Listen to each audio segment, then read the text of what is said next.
Welcome to episode number 45 of the Eavesdrop podcast. We have a very special guest, the first ever Gears of War professional player that is on the podcast, my man, Xplosive, the rawest dude. These lights do things to people. What you say, they change people? These lights do things to people right there. Yeah, you got those lights right there. there. Yeah, no, you got to talk into the microphone. Remember? Said those lights do things to people right there. Yeah. That's what you yelled at somebody across the aisle, right? I've yelled at a couple things at people across the aisle before. Yeah. And honestly, I probably couldn't even tell you what I've said. Yeah. But heat of the moment. The heat of the moment is really just different. Especially at that LAN environment. Nothing compares to it. Online, I don't know. It's just being face to face, with the person that you've been playing all those years online. It's different. It's a different feeling. Hell yeah! So welcome to another episode. I know that we've been super spotty on the uploads, but a lot of things have gone down. I've rejoined my mans over at Energy. It wasn't planned, by the way, for everybody asking. It's did you plan that ahead of time? Yo, I can't tell you how many times people have asked me that question. I'm just it could have been. I don't know. All I know is that somebody asked me, he's like, hey, what do you think of these guys? And I'm like, you'd be dumb not to pick them up. And then they picked them up, and then a couple of months we reconvene, and here we are. So thank you for stopping by. Real quick, I want to give a quick shout out to the sponsors for the podcast. As always, thank you so much for supporting the Eavesdrop podcast. We certainly appreciate it. It makes the travel of Maddie and I easier to go to places we haven't yet, but we're planning on going to New York and doing the New York tour, where we will do and sit down with Gary Vaynerchuk, Keemstar, and of course my man Jerry Ferrara, aka Turtle, but now is Proctor, the lawyer on Power. Such an incredible show, by the way. So just really quick, so a couple of announcements. We have an Old Man of Optic stream that's going to be happening. An Old Man of Umu stream that's going to be happening not this week as you're watching this podcast, but the following week. We will be doing one that is going to be pretty much not a race to prestige, but it's going to be a 24/7, not even 24/7. It's like a 12-hour grind every day to play game battles matches, sponsored by, of course, Game Fuel and Turtle Beach. Huge shout out to them for that. And we have a Hecz Quarters Instagram, Maddie. Yeah, is it up and running? You've been posting stuff on there. Instagram.com/Hecz Quarters, the way it's spelled out, HECZ. You probably can't see that. Anyway, Gilbert Xplosive, my man. How old are you? Let's start there. I actually just turned 21 3 weeks ago. 21? Mm-hmm. Yeah, careful with the pounding. I should have given you the rules before you started, man. My bad. Yeah, okay, man. I'll be like this for the rest of the time. No, you're good. But I actually just turned 21. I joined Optic when I first turned 18, a little bit after, and here we are 3 years later, and we're 3 years still later, and then we have how many tournaments wins, bro? Under Optic? Yeah. Honestly, I think it's something like remember 18. Remember about the microphone. The people want to hear your voice, bro. Honestly, I think it's something like 18 out of 20 while we were under Optic, and so far under NRG, we're already 1-for-1, which was the E-League tournament. Yeah. And then we've also been playing these online qualifiers, and so far we're first seed. We've won 2 out of the 3, and hopefully we can just keep the momentum going. I think you can. So you've gone through a couple of iterations of your roster. Mm-hmm. Obviously, the core 3 that you can call them now, the core 3, you, Billy, and my man Summons from Shot Town. The crazy thing about that is that you guys have, and I've, obviously, I've had really good relationships with the first team. Obviously, we were really close. I traveled everywhere with you guys. And I intend on doing that. Next event, I'm coming with you guys to Mexico, is it? Next event is actually in San Diego in December, and then in March, I believe, is the Mexico event. December what? December 6th, that weekend. Okay. So 6 to 8. I think I am going to. All right. So I'll be able to make that one. So for me, having these podcasts is all about getting to know you first, and then your competition side of everything you've done. So, when did you start playing video games? Honestly, I started playing video games. Or video games were introduced to me for as long as I can remember. I had 2 older brothers growing up.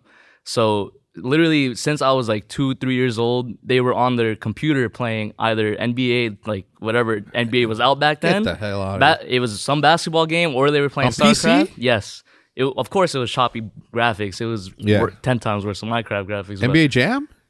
Something like that. But they were either playing NBA, Counter-Strike, or StarCraft. Mm-hmm. So the games that I actually first started getting into was StarCraft.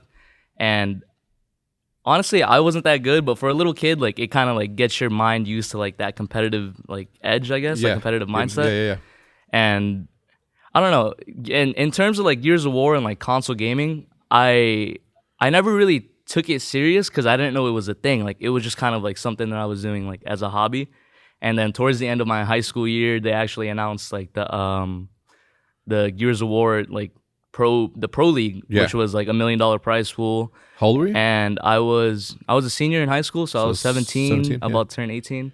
And I was supposed to go to college over there in Anaheim. Yeah. But about 2 weeks before classes started, I actually told my parents like, hey, I'm gonna be taking a break, just because we had actually gotten the schedule, and I was looking through it, and I would have ended up missing already like probably like 5 days within like the first month of school. Yeah. Just because of all the tournaments going on at the time. Yeah. So I told them I would take a break, see where it took me, and what did they say? What did your parents say? Honestly, at first they were against it, but since at the time, like I think at the time I've won 1, maybe 2 tournaments, and how much money did you bring into those, if you remember? My first tournament wasn't that much. It was like $5,000. It was ESL Season 1 Pro League. Yeah. And then after that, I think the next big tournament we won was Columbus, and it was the one that you actually went to, and it was $24,000 each. And I think that was when like my parents and my whole family was like, yo. Like this is a real thing, you know, like because that's already 30, which is more than you know the average American probably makes on minimum wage. Just from video games. And my parents were really old school. They were the type to always like push school on me. Yeah. But growing up, are you first generation Filipino? You're Filipino, obviously. Yes. Yeah. Obviously, I say obviously, but in high school I was Mr. Filipino. All the girls were like, "Oh my god, he's so cute." It's true. Anyway, so you're first generation Filipino, or yes? Actually, I was born in the Philippines. Oh, were you? Yes, I was born in the Philippines, and I moved here when I was around 3-4 years old. Really? Yes. So obviously both of your brothers were as well. Okay. My entire family. That's crazy. How old were you when you moved? You say? Around 3 to 4. Okay, so you didn't have. My first language was Tagalog. It wasn't English. Yeah. But I did have cousins here, so that kind of like helped me like transition. Yeah. For me, it was like having. Do you still speak? Yes, I do. At home, that's pretty much all we speak. Yeah. You can't hear it in your accent, which is obviously. Because you started at 3 years old. I moved to the United States when I was 13, bro. I had to literally learn English. That's how my siblings were too. I had to learn English in like 6 months because I was not about to be the guy that got made fun of or that someone got over. But what I didn't get rid of was my accent until like a year later, and only because I worked for 6 months to pronounce and enunciate everything like perfectly, because I didn't want somebody to be like, you know, hey man, you know what I'm saying? To me, like that's always been like a major fear. Like I don't like to be made fun of. Just like, nobody likes to be made fun of. But for me, it was like I took that shit personal, right? I feel like where I came from, like in Southern California, like it was very diverse. So like that cultural differences, like isn't something that people would really make fun of you for. Yeah, I went to Holmes Junior High School in Wheeling, Illinois, and it was 1993. So you know, racism wasn't like super frowned upon, you know. So you had the little asshole, you know, everybody, that little group, and it was crazy because it was the white kids, the black kids, and some of the Mexican kids that already spoke English. We're like, fucking beat her, you know what I'm saying? I'd be like, well, let's get the fuck out. And I'm like, bro, we're the same. We're the same. Like they're like, no, we're not. You know, I speak English, you know. So I'm like, all right, cool, fine. So I worked my way like and again, learn English in 5 to 6 months, and I mean fluent enough to where I could understand, speak it, and get through life fine.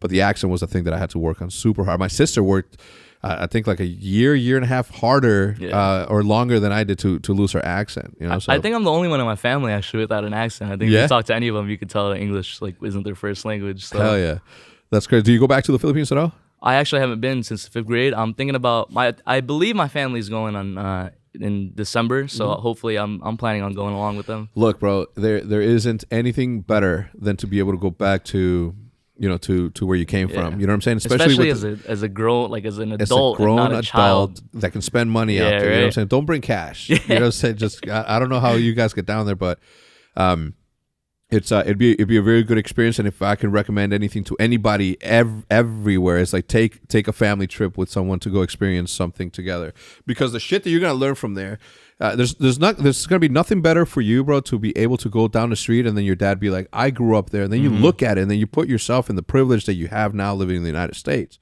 And that's something that like I never ever take for granted. I mean, granted, you know, now I live in a fucking big ass house and not what I used to. I play video games for a living. I still can't believe it to this day. Like it's weird to wake up every day and think like, damn, I guess I gotta go to work, turn on my Xbox. Like I can't believe like those are the words that come out of my mouth at 21 years old. When I was planning on like I was planning on having that like regular life, getting a job, you know, going to college, all that, and instead here I am in Texas. In your opinion, what's the best job in the world in your opinion? Like you see everything, like, take everything into account, every single thing that people get paid for get paid to do something. What is the best job in the world that you think? I think it's different for everyone. I think it's whatever that person enjoys. If you enjoy what you're doing, then you're not really working at that point. You don't think athletes have the best job in the world? Oh, most staff now they're definitely overpaid by a mile and a half. But so they do, right? Like athletes. So where I was going with that is I think that athletes have the best job in the world. If I could pick one, it'd be like an athlete, right? There's nothing better than to play in front of a crowd that, you know, to be loved by an entire city and sometimes internationally because of how good you are at a sport, and you're playing a game and you get to live the luxurious life. To me, that's it. And you know, on the same sort of spectrum, you have, you know, esports athletes, right? Competitors. When it comes to video games, like it's super dope to be a YouTuber. I love being a YouTuber. I love creating content. Like that's my shit. But I would love even more, and I mean this, I would love even more to fucking be on stage looking across and just point my finger at them and be like, where are you going? Get the fuck off my stage. To be honest, I think that's why Gears events too are always a lot more fun. I feel like Gears events to like when you go to a Gears event and then you go to like the online community of Gears, it's never like that same intensity, that same hype. When you go to a Gears event, like it's crazy. Like you literally think people like want to fight each other, but online, like all of that like personality just kind of like gets buried. It's kind of like boring online. Yeah. And I feel like I never really even get to interact with these like people until we're at that event. Yeah. Like, I don't know. It's weird. Yeah, no, I bet, because so Gears of War for me has been. I mean, it's been around for a long ass time. Like Call of Duty 2 days, that was around. Diesel was a massive Gears player, and he used to hang out with like the other Gears of War players, and he would hop back online after going to a Gears event and be like, "Yo, the wildest shit just fucking happened. Like these dudes were fucking fighting. Like back in the day, like, people actually fought." And I'm like, "Get the fuck out of here, video games!" And at this time, I'm only like, this is when we were first starting to play. So I'm 26. He's call it 17, 18, right? Diesel. And I'm thinking, I'm 26. I grew up where I grew up, and I'm like, I've seen fights over, gang shit. I've seen fights over girl shit. I've seen video games. But video games. But then immediately I'm like, well, I myself have gotten into fights on a basketball court. So I'm like, okay, I see how competition It's just anything that's competitive. Like people push you over that edge, especially when you lose, huh? No. A lot of people are sore losers, bro. Me? A lot. I'm the worst fucking loser in the world. That's why I don't do it. I same. Literally same. I don't know how many times I've been told so many times that you're bad at losing, and I'm like, good. Like, isn't that how it's supposed to be? I never want to be comfortable. Exactly. Losing. I never want to lose and not feel the way that I do every time that I do. Yeah. But okay, so on that, so it's been around for a very long time, and it's always had that culture where it's, I don't want to say WWE because it's more than that. This is like, and it's not an act either. Like these are emotions that run high, real emotions, real words. Real words that put people in a certain fucking mood. You know what I'm saying? Put them in their feelings for sure. Yeah. So when we got into Gears, I was like, hell yeah, because I'd seen I've seen little clips and shit of you talking shit, and I'm like, man, Optic needs that shit. Like, we need those hype moments for Vision. Like, we need to have that little extra, like, oh my god, this is a different culture. And that's what I love about video games. It's so culturally diverse. And when I say culturally, I don't mean nationality or race. I mean culture. I mean norms, sure. Right? Norms that get established through the esport. You play League of Legends, everybody's like, good game. You play OWL. I just, started to like really, really watch Overwatch with the San Francisco Shock, and everybody hugs each other after. They're like, hey man, good game. And I'm thinking, I'm like, man, that is not me. I could never. Have you seen any clips of like the fighting game community? I feel like that community is a lot like the Gears community too. Oh yeah, rowdy. One of the rowdiest, best, and I like that. They are very protective of their scene. it sucks that Nintendo is who Nintendo is, and they do what they do, and don't let them sort of grow or show the that support community that is huge. I don't know how they haven't blown. No, I mean, think about it, dude. It's incredible. The crowd itself is crazy. But then again, you are right next to the dude when you're playing, so you can. It's always those games where like it feels so intimate. Yeah. Like it feels like you literally are the character. So when you're getting beat up in the game, it feels like you're getting beat up out of the game too. Yeah. Because then there's this guy just standing across 3 feet away from you, just talking so much shit, and I feel like that's when people kind of lose their composure, and I feel like that's also one thing that people don't really like take too serious in esports right now, is that a lot of people really don't have like good composure. Yeah. You could see it in their characters, you could see it in their gameplay, like how easily they're tilting or how bad they're tilting. Yeah. And I feel like that's one of the things people don't, or that's one of the things people overlook when they're looking at like esport players too. Playing Call of Duty, there's only 2 people that have gotten under my skin to where it affects my gameplay. And I'm not talking about that. I'm a professional. That I'm that good, but to the point to where I see myself acting different and being different. 2 people, Nadeshot and fucking Fwiz. Nadeshot because he annoys the shit out of me when he's fucking playing, and he talks mad shit for no reason. Every time you just chilling there, just casual warm up. Yeah, or something. And it's not that I played with him a whole bunch of times. Like Fwiz I played with hours and hours and hours and hours of competition. But Fwiz has a good way of making you feel like shit with eloquent words, if that fucking makes any sense. And that always used to, like, when he means it though, like obviously he talks shit nonstop, but when he means it and he's like trying to berate you and make you feel like shit, it always fucking gets me mad. Like it fucking tilts me. Like, no, I'll get into arguments with Hutch, I'll get into arguments with Diesel like all day long. It won't be a thing. But when Fwiz gets annoyed and starts trying to be annoying to you, he'll fucking succeed in doing that. And that to me is crazy. So when you are competing and you're playing you're playing for money, and we're talking about the difference between having a really, really good year and taking care of your bills for the rest of the year and not. So when you're in that situation and then you're beating somebody and they are already feeling like shit because 1, they lost and nobody likes to lose, but 2, they start to realize that the money that we're going to get, they're no longer getting. But then on top of that, to hear some guy on stage say, "Hey, where y'all going? Where y'all going?" It's always the funniest thing. But at the end of the day, I feel like our community does a really good job of like separating like that trash talk to like the personal things, and that's something that you kind of see like in esports. Like as the years have gone by, a lot of people have kind of taken trash talk like. It's just trash talk now. It's not like real life shit talking. Yeah. I'm not talking shit to you because I want to fight you afterwards. Like we're just talking shit because it's a competition, Yeah. And it's about who wants to win more, and because it is mental. Do whatever you take. Yeah. I feel like a lot of it is mental. And you try to do your best to win at all costs, no matter what it takes. Yeah. So what is there have been fights though. Obviously, we had Ice on the team, Icy on the team, and then he got into a fight in Were you there when that happened? I was actually. You want to talk about that?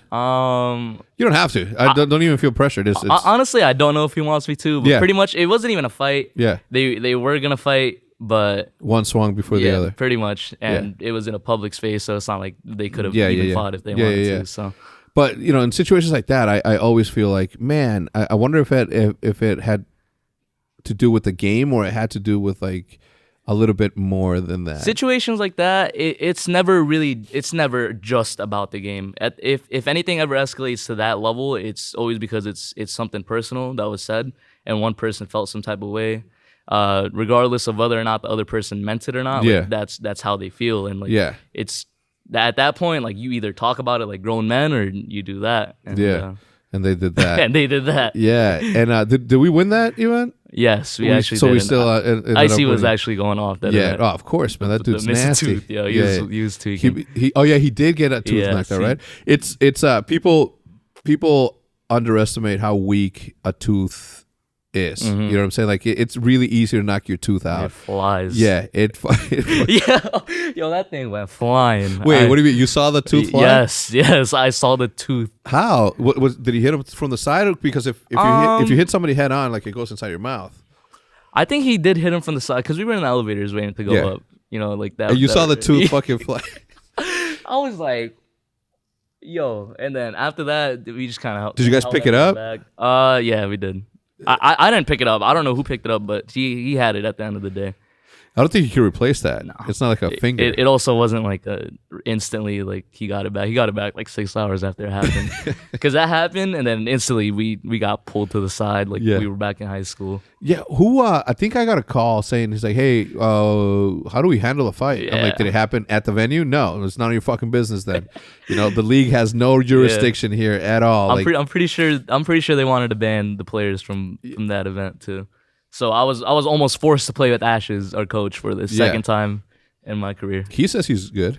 I mean, could he hold his own at that level? Absolutely not. Nah, at that level, no. There's very few people that can hold their own at that level. Of course not. Yeah. So let me ask you this. Obviously, we've gone through iterations of we've gone through iterations of the roster. And right before we started the podcast, you said that this is probably the best roster that you've ever played with. What is it about this roster that does that? Honestly, I think this roster really just has like that switch. I feel like when the pressure is on and like the biggest match of the tournament is like there, like I feel like we're the only team that looks forward to that amount of pressure, I guess. I feel like we've always played to our competition, even like our previous teams. Yeah. So, but this team, I feel like even like whenever things don't go right, if we lose first map or something early on in the tournament, instead of just tilting and just losing the second map, like we kind of buckled down, and you could tell by our demeanor and like just our comms that like the switch has been flipped, like, and I feel like that's, I don't know, I think that's why we're so dominant, is just I feel like we're focused and we're not afraid to like make plays like in pressure situations. Yeah. When you're beating people so consistently, does it at some point or another become more about beating yourselves and what you've done in the past than the teams? Because if you're that dominant, you know that you're going to walk all over somebody. Do you then say, let's try to beat them, at 3-0 map count, or do you just go into every match thinking, let's just win this match? We go into every match pretty much thinking just win this match, unless like it's a like against like another top team, like a rival team, like Reciprocity, which pretty much has like our ex teammates on there, and then Praise and Solar's is ex teammates. Yeah. So pretty much both our teams combined is on one team. So whenever we play against that team, I feel like we actually do play at our best, no matter what, whether it's online or at LAN. I feel like when there's something more to it than like the game itself, that's when like you really hit that next level.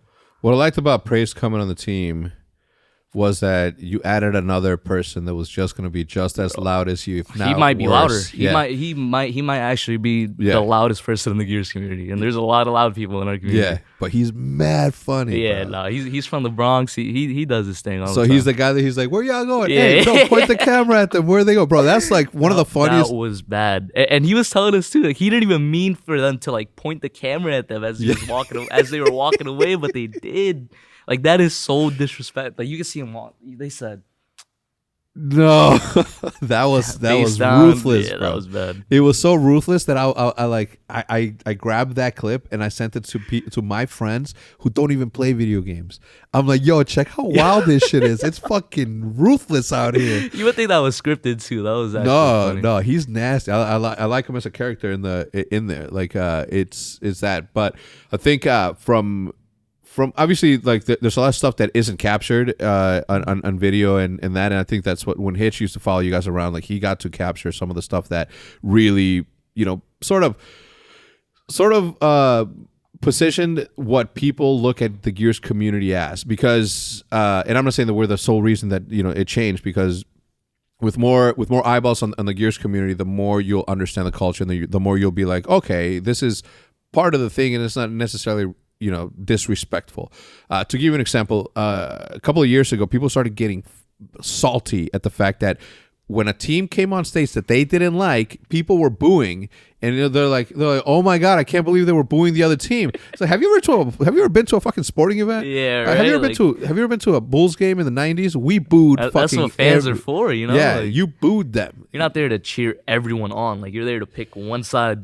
Yeah, it's these everybody gets a trophy people, man. Like eighth place trophies, it's man. It's competition for a reason. Yeah, I don't think I was just thinking about it. When was it? I was drawing something in my friend's book. I was doing a page, and when I was drawing it, I was thinking about, because my friend's like, yo, that's just whack, and he was just kidding. But I was like, in my head, I got really competitive in there, and I remember too when I started writing graffiti. I used to like, it wasn't just about the art for me. It was about doing more. And like, there's an actual competition in graffiti, like who can paint more places called bombing, who can get up more, right? Essentially.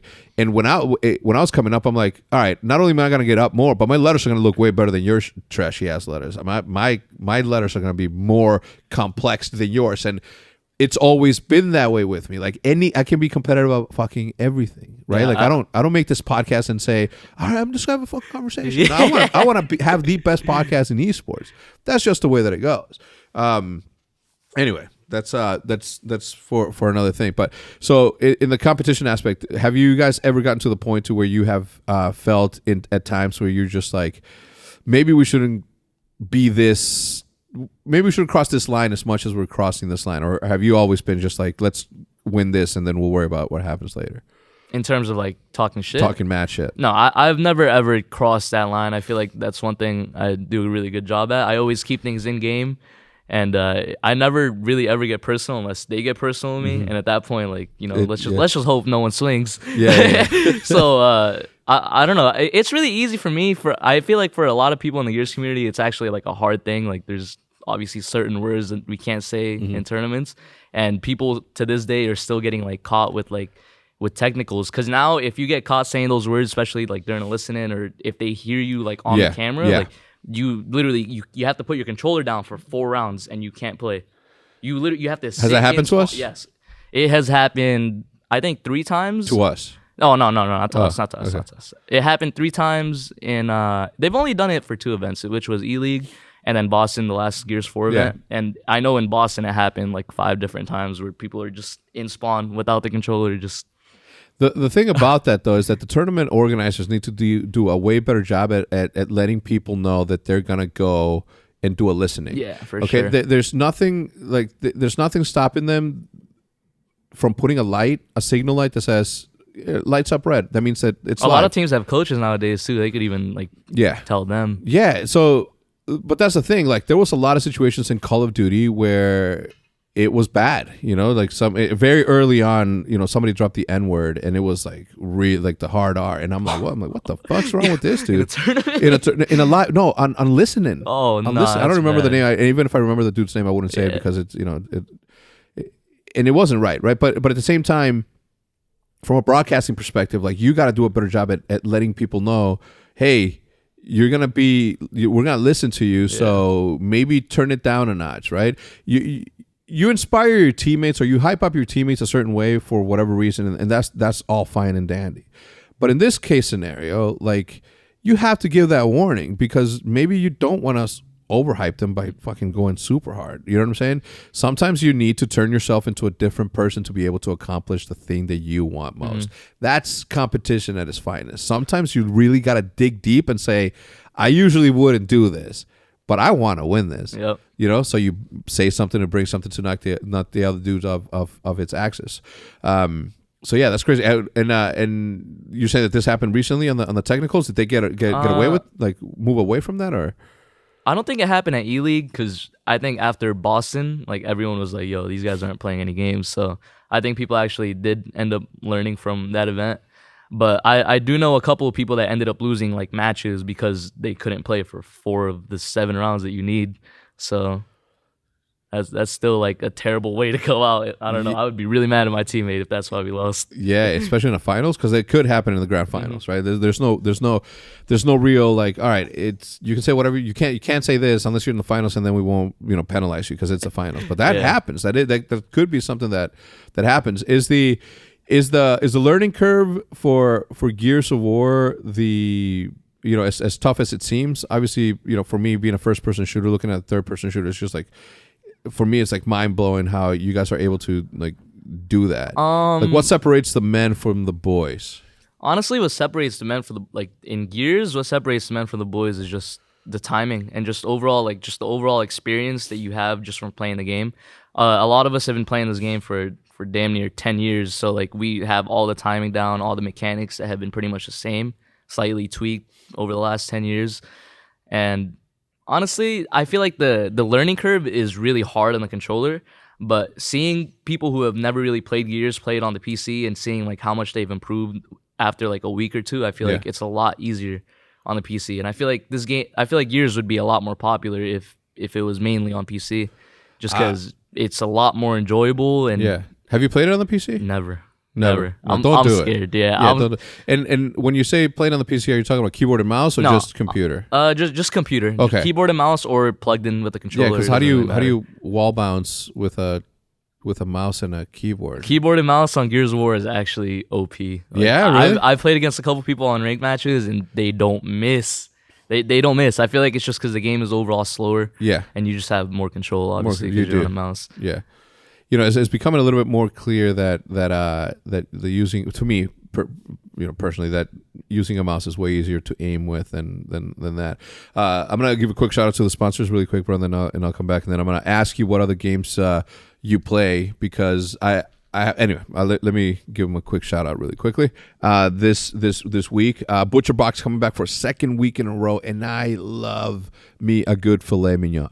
I love it, and I mean it. When I go to a restaurant, I order a Pittsburgh black and blue filet mignon. Shout out to Hastro and Fuez for teaching me the ways. I think it's more Hastro than Fuez, but it is amazing. To give you a quick rundown on that, the Pittsburgh Steelers used to, back in the day, they used to have like a little bit of time to go on lunch, so they would bring a fillet and then they would sear it. They would sear the outside of it so much that it was burnt to a crisp almost, but the heat and the process killed everything inside of it. So that so it was like a super super rare steak, but at the same time it was super super safe to eat. It was super rare.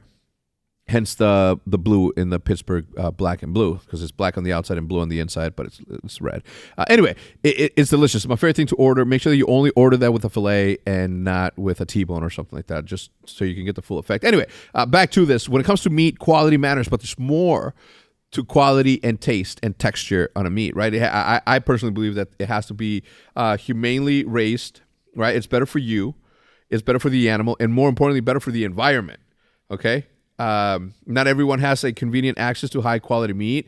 It's super hard to find 100% grass-fed, finished beef, free-range chicken, organic chicken, heritage breed pork, or wild-caught salmon at the grocery store. Okay, and sometimes it's super, super expensive as well. Luckily, there's Butcher Box. Butcher Box believes that everybody deserves high-quality meat, humanely sourced meat, and it is super easy to have Butcher Box meat just show up to your door.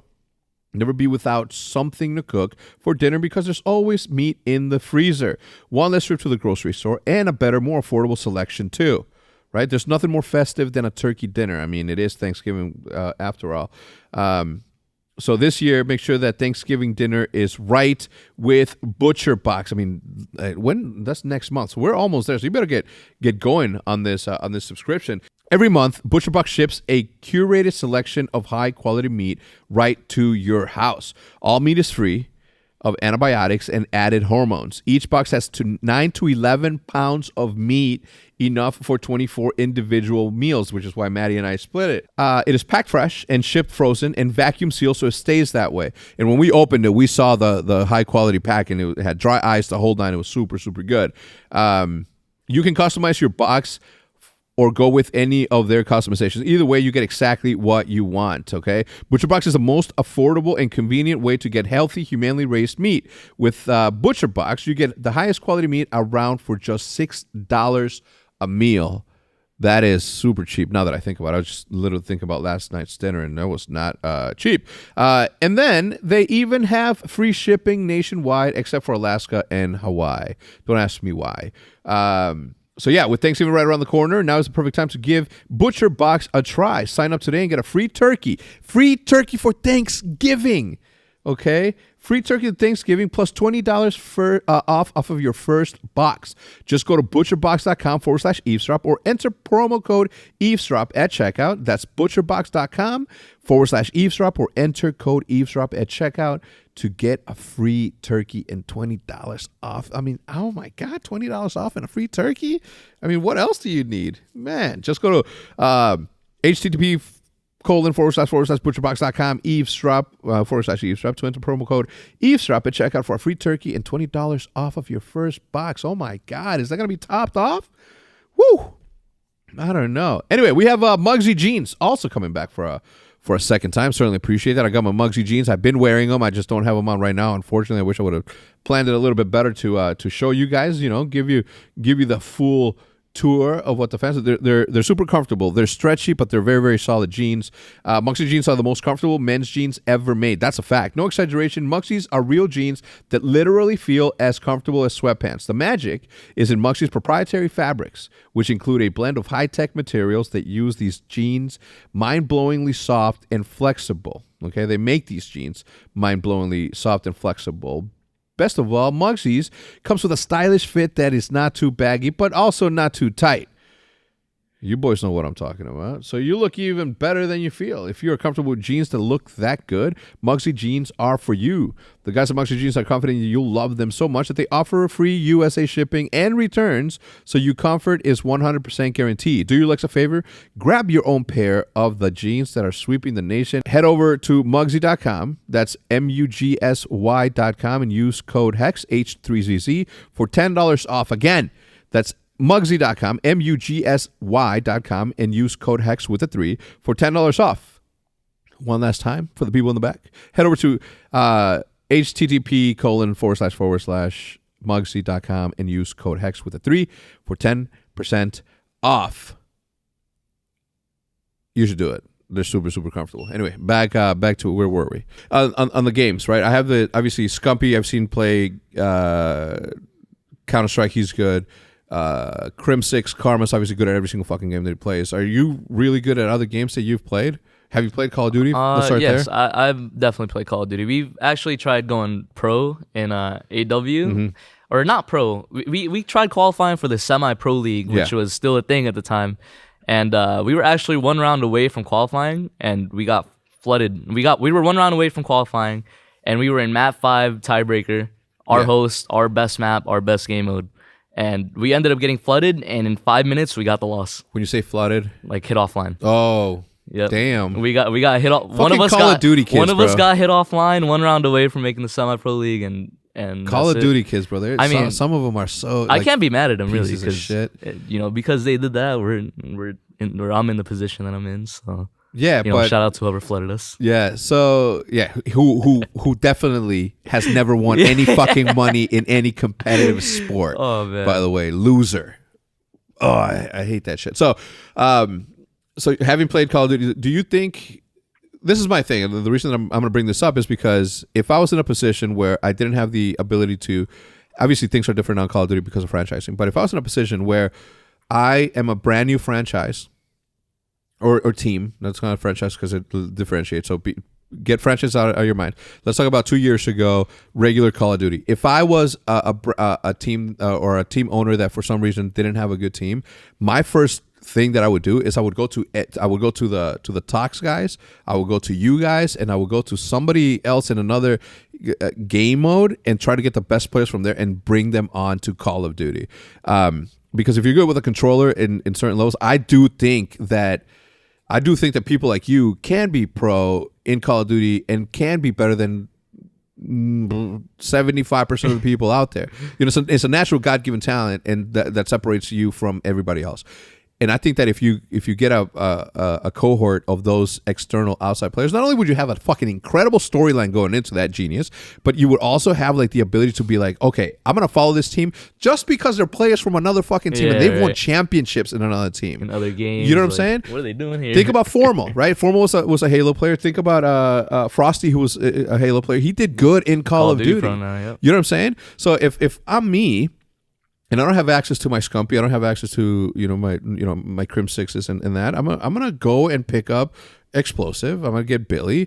I'm gonna get Summons. I'm gonna get Lethal and Frosty, and that's my fucking squad. No offense to my other boys, Royal 2 or Snakebite, because I'm sure that they're disgusting at it too, or could be disgusting at it too. Billy's actually disgusting at every game he plays. Yeah, like, he's different. Like in Counter-Strike, I forget what it's called, but it's like that. ESEA? Yes, that. You know how you get a ranking on that? Yeah. He's almost like up there to the pros, just playing like casually. Like he's like an A- or something like that. Yeah. And he just plays. I think it's like Silver Eagle. I'm kidding. I'm fucking I don't know. But that's what I would do, bro. No bullshit. Like I never, and obviously I don't help out the competition that much, you know what I'm saying? And nobody's ever asked me, they say, hey man, what would you do if you were in this situation? I literally would go do that, because my goal is to sell t-shirts, be popular, more popular than other teams, and have a good storyline going into it, to hopefully win a championship.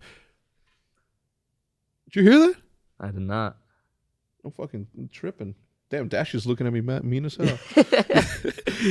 So in my situation, I'm like, man, this is the way that I would build a brand in any esport. I would come in, differentiate myself by bringing top quality players from other esports, and sure, it'd be tough because I would have to convince you. Let me ask you this: if I wanted to convince you right now to go play Call of Duty, what would I have to do? Right now? Right now. Honestly, I don't think it will happen. Why? Unless you just offered me a ridiculous amount of salary. That's what we're talking about. But like even then, like I would tell you straight up, like right now, I'd be like, all right, listen, I haven't played Call of Duty like a lot recently. Yeah, I can't promise like the results. No. That you I know all that. All I'm asking is to give me the opportunity to make a good brand off of you and your skill, because I know it's transferable. I know I'd rather take a shot on you because of the storyline that you bring on the table than some, let's call it a top 25 player Call of Duty in the world right now. You know what I'm saying? That's me, my mentality as a team owner. You gotta stick out. Yep, you know what I'm saying? What would it take? What would it take? How much money can you win this year if you won every single event total?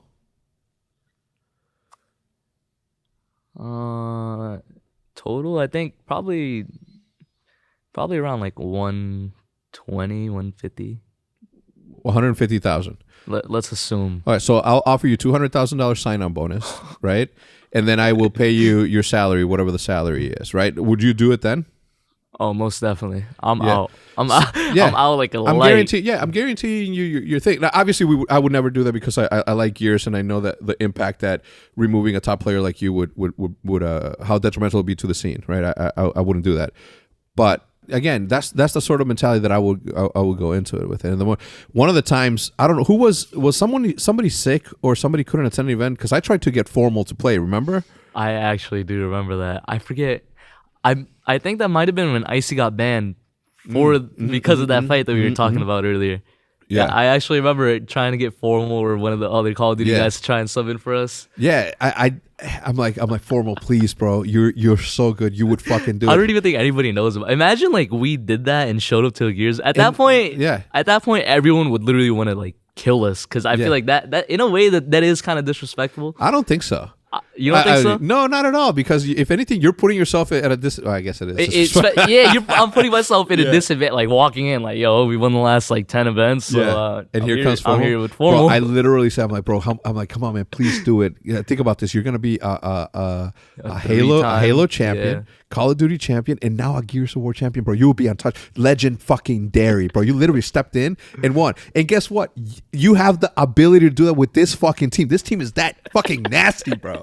You can do it. And he's like, I don't know. And he's super calm, so he's like, I don't know. I don't think I would do that. But it would have been disgusting. Crim 6 is actually pretty nice at Gears. But play with him. Really. He's one of those people that's just really, really good at everything. Game, yep. It sucks, man. Like not having him like on the squad is gonna suck. You know what I'm saying? He's always been one of my favorite players, even before he was in Optic, and I like his brain, if that makes any sense. I like the way he thinks of things. I like, he's a little, headstrong and a little forward sometimes, but competitive. He's just really competitive. Yeah.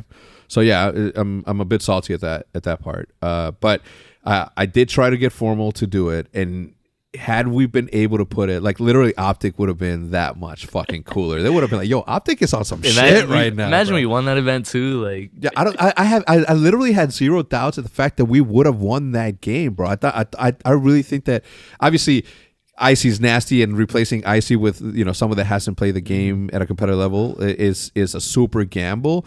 But I do think that in the back of your head, in the back of Billy's head, in the back of everybody's head in that fucking team, they would have been like, "Yo, sick. We have to fucking do this. We're gonna make." I think we were actually down to pick him up. Like if he was willing to, like we would have actually gave it a shot. Like at least scrim with him for a couple. Yeah, because weeks. Now from my marketing head, I'm like, this is gonna make my Gears of War team the most, like, more popular than ever. Not just popular in Gears, but popular everywhere because of this.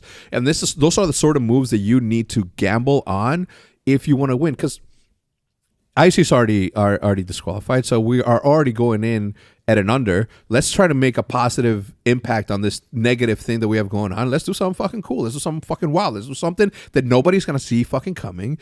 And if we win, amazing. If we lose, we were maybe gonna lose anyway already. Did you guys? So what happened? Did he not get banned? And he? I think what actually happened was, so we ended up picking up Shock, another Gears player in the scene, and we actually played with him for maybe like 2 months, and then 2 weeks before the event like was supposed to happen, there was an earthquake in Mexico. Yeah, and it was like so bad that they ended up having to delay the tournament. Yep. And because of that delay, they lifted the bans on both the players that got banned. Because it expired. Yeah, because it expired. So pretty much he was back on the team. Yeah, it's like he never got banned. He just took a 2-month vacation. Dude, now fuck. Now imagine we do get formal to say yes. He's been practicing. That would have been awkward. But then he can't do it. It would have been such a good storyline, bro. Like, I am so like mind blown at the amount of crazy shit that almost happened but didn't. And there's many instances like that never see the light of day. But yeah, it's insane. So now to like more personal stuff. Obviously, you guys have a tournament in December. You said Vegas, San Diego. San Diego. Why not Vegas? Vegas is where it's at. Yeah, we do have a Worlds this year, so hopefully back to Vegas. Like man, I do want to go. Has the scene grown since I last attended? Have you guys seen steady growth? Do you still stream? I actually stream every Sunday. Yeah. I get like a little over 1,500 viewers in the finals. That's a lot. Yeah, especially for an online tournament in Gears. Yeah, so why don't you stream more than once a week? The only time I really ever play video games or Gears is during scrims or during that tournament. And obviously, it's not a good thing to always stream like scrims. Yeah, of course not. Especially, I feel like, especially from my point of view, I feel like a lot of people like to copy what we do. Yeah. And honestly, there just really isn't anything to play in Gears that isn't scrims, like for me at least. Like, I can't go out and play pubs or campaign.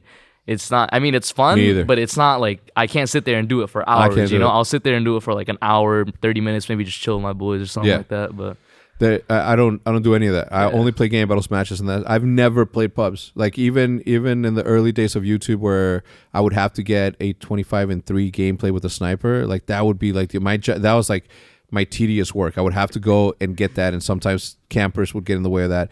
But 90% of my entire gaming experience has been competition. Yeah, at any level. You know what I'm saying? Like I'll obviously and you know people. Like let's call it Scumpy and Nate Shot. Like they will talk shit about my gameplay. Like I gave a fuck. Like you guys are professionals. Didn't care. You know what I'm saying? But I always have, and that's always my thing. I can't play pubs. That's just not my thing. The reason I don't play Counter-Strike is the same reason that I stopped playing Battalion 1944. Did you play that ever? I did not. I've watched a bunch of clips of you playing that. so I played it and I got addicted to it and I played nonstop. If I play Counter-Strike, it'll be the worst thing that I could ever do for my productivity in life, because there's a good ranking system, there's a good op in it, right? There's a good sniper rifle, and that's all I need in order for. And it's S&D, like it's tactical, it's chess, there's so many complexities to that game that there is zero chance that I don't get addicted to the point to where I say fuck the world, don't ask me for shit. You know what I'm saying? You're just sitting there gaming like back in the day. I just can't see myself not getting addicted to it, which is why I'll never touch that fucking game. It's my favorite game. It's my favorite game to watch. If it wasn't so often, like the competitions there, I would watch it, more. But it is. There's nothing like Counter-Strike in my opinion. Anyway, so really quick. So you when we first met, you were a hefty dude. Yeah, like, I was. Like I was a you were a pudgy dude. I was like bro. My jersey was a 4XL. And you're I'm like 5'5" on a good day, bro. 5 dog. and 4XL. I have an optic jersey in my closet. That's a 4XL. 4X. I mean, to be honest though, it was bag. It's a baggy. It was really big, like in the width, but it was really short, like in the length. That's why it was that big. Yeah. That to me, your transformation was fucking mind blowing. What? Because you were. How much did you weigh back then? I was well over 250, bro. I was almost 260. 5'5", 255. Yeah. Let's call it that. That's insane, bro. I'm 6'5". No, okay. I'm 6 even, and right now I'm at the heaviest I've ever been at 211. Right, 211. No, I'm doing great. I'm 6 and I'm 211. You were 255 at 5'5". Mm-hmm. So what caused the change? Honestly, because it's inspirational, bro. Yeah, so it's kind of like the same thing you were talking about. I just didn't like looking at myself and like not being happy, I guess. Yeah. Or like, I don't know. It got to a point where like I didn't want to look at myself in pictures. Yeah. And in my head I was like, nah, like I can't live like this, you know? Like I want to look at myself in pictures and be happy with what I see. So I started going to the gym very slowly, and I started like educating myself on like how to lose weight, because every single day of my life I ate rice every single meal, right? Like I'm Filipino. You don't even eat. Like your mom can make some, like your mom can make the meat, fish, soup, or whatever. There's no and rice, you're not no eat, if there's no rice, you're sitting there. You're sitting there waiting until the rice is done. Yeah. So I educated myself with like carbs, protein, fats, all that, and I just kind of experimented, I guess. Yeah. Just see what works, see what didn't. At first, I started off really slow, just like brown. I would eat brown rice instead of white rice, and then eventually I would just cut out rice, like all in all, and eventually. How tough was that? Honestly, it wasn't that tough, just because I feel like I had a lot of time on my hands, especially after high school. I had a lot of time on my hands where I was just like, I found myself just sitting there like, yo, I'm bored. Like I need something to do. So like I would go out and just go to the gym. Yeah. Spend like an hour or 2 hours there, and then before you know it, like I'm not fat anymore. Yeah, Matt. Right now, put two different pictures. One here of his before and then his after, because it's a crazy ass transformation.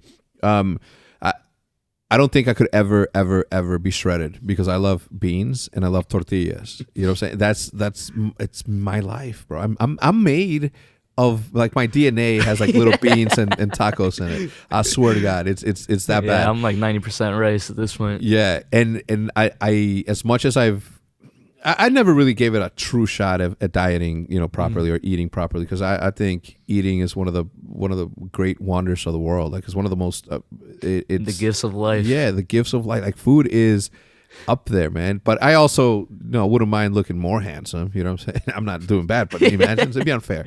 But yeah, so dieting is like the most of the stuff. Did you start hitting the gym? Like, how long did it take for you to make these things, like these sort of adjustments? Let me ask you, do you run? Are you a runner? No, that's cardio? Actually one thing I hate doing. I hate doing cardio. When I was losing all that weight, pretty much all I was doing was lifting and eating protein. Yeah, converting. Yeah. Did you do keto, or was it wasn't keto. So instead of being high fats, it was high protein, medium fats, and like really low carbs. Give me examples. It would like certain days I would eat 250 grams of protein. And when you say protein, what are you talking about? Just anything that's protein: chicken, protein shakes, fish, anything like that. So you did, but you measured it. Yes, I would meat? Actually no. That's pretty much all I ate was meat. Yeah, I would eat eggs, egg whites, like turkey meat, like pretty much anything that you could find, like sandwich meat. Yeah, like anything that's really easy to cook, easy to make. Yeah. And I would weigh all that, and then I would cook it, and then I would eat it, and then hit the gym. And I would hit the gym. That's lift it. Weights. Yep. Dude, I never ran. I probably spent 15 minutes on a treadmill my whole life. To this day. 15 minutes on a treadmill. I hate running. Really? And yes, even back in high school, like during the mile every week, I used to cheat that shit every week. I did in junior high school, 8th grade, 93, 94. I ran the mile in 4:25. I was fast, and more than anything, I didn't get gassed. I did not get gassed. I was good at every sport that I play. I never played golf. I'm trying to play now, only so I can beat Nate Shot. But I just athleticism and all, like, for me, I always considered myself an athlete, like always since I was a little kid. I love to play. I hated that I sucked at something, so I became so good at it that I could compete with whatever. Obviously, my grades were really shitty and didn't allow me to play. But yeah, so running to me was like never a thing. Even to this day, when I see people running on the street, I get mad. I'm like, I wish that was me. I wish I had the discipline, the want to be able to just. I do feel like I'm a runner inside. I'm just not running. So it's like I don't know what it is about me. I don't know how you even get started running, but either. I genuinely dislike like running. I just don't. I don't know. I'll sit there and lift weights for hours until I literally can't. But you couldn't force me on a treadmill at all. What about elliptical? That's the thing. That's not your thing. At that point, I'd hop on a treadmill and just turn the incline up. So how much did you weigh? How much did you lose? Like in that process where I was like going hard every single day, I think I lost close to or well over 100 pounds pretty much. 100. My lowest was 150, and that was in Mexico City, season 2. Dang, I didn't go to that one. Hitch did. Yeah, that's when they dropped Aaron. Well, oh yeah, I remember that. He was telling us too in dinner. He was so mad. He was mad at dinner. What was he saying? He was like, "Bro, I can't believe they would do this while I'm not there. Like this is bullshit. Like of course they would do this like while I'm on a plane." Damn, that's crazy. Mexico City is awesome, man. Yeah, like I love it there. Yeah, it's so dope. What's the best crowd that you've played in front of? Mexico City by far. Yeah? I think every Gears event should be in Mexico. It's not even close. Like if you look at events here, look at events in Mexico, you would think they're different games. Like, but no, it's the same game. Just Gears of War is a lot more popular over there. Yeah, because that's a massive crowd. Yeah. It's and it's all Gears. What's crazy about Mexico is that you have these guys that show up to the event, sit outside with their little shirts and start selling fake shirts. Merch, yep. They're fake. They're quick too. Yeah. They're quick. Yeah, they're super quick. I don't even know how like they same. Like where do you go to get that done? Like yeah, no, I mean I'm pretty sure they have their own T-shirt prints, and I'm pretty sure that like they sit around like that the Coliseum, and they're like, oh shit. Wu-Tang's gonna be here next week, so they go and make a whole bunch of fake Wu-Tang merch, like dope ass merch, because it was dope, right? They had like the little chains and shit, and anyway, but I remember talking to one of the people from I think Ali from Gears, and I'm like, yo, they got people out there like straight up infringing on your thing, knowing full well that they can't do shit about it. They're on the street, like they got every right to do that. Yeah, well, copyright infringement is not a thing there, which is crazy. All right, so going into this upcoming year, when does the season start? Do you know? I mean, technically the season's already started. Okay, but I'm talking about first land. You said it's in San Diego. When? December 6th. December 6th in San Diego. Maddie, mark that down. I do want to go. And then how many times a year do you guys play? I'm just trying to figure out the schedule. I think right now we only have 2 events announced. Mm-hmm. So from now until March, there's only gonna be 2 events. So San Diego, December 6th, and then sometime in March, Mexico City. Okay. Well, cool, man. Do you have any closing comments? Anything you want to say to the people? Well, not really. Thank you so much for having me on. It was a blast. And, hell yeah. Well, thank you for coming by. I know it's a short notice. I hit you up yesterday. But yeah, thanks, brother. I appreciate you, man. Don't leave. We still got more conversation to have. In the meantime, everybody, thank you so much for tuning in. Thank you to ButcherBox and Muggsy Jeans for sponsoring the podcast. Certainly do appreciate it. Maddie, thank you for recording and editing as you're doing this. And more than anything, guys, be on the lookout for the Umu stream that's going to happen around the Modern Warfare relaunch, Modern Warfare launch of the game in a couple of weeks. Not this week, following week, Wednesday, Thursday, Friday, Saturday. It'll be dope. So we'll see you guys on the next one. Goodbye.